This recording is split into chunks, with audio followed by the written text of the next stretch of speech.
सोचें, साल में एक महीना ऐसा आता है जिसमें जन्नत के दरवाजे खोल दिए जाते हैं, जहन्नम के दरवाजे बंद कर दिए जाते हैं और शयातीन को जकड़ दिया जाता है।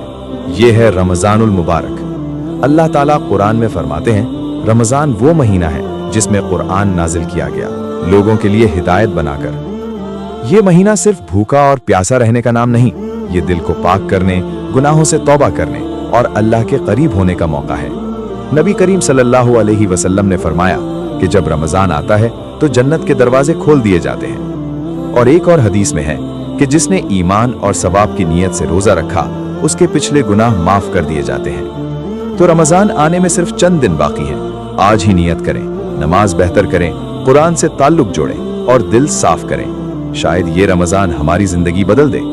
अगर आप चाहते हैं रमजान में ऐसी मजीद ईमान बढ़ाने वाली वीडियोस, तो वीडियो को लाइक करें, शेयर करें और सब्सक्राइब जरूर करें।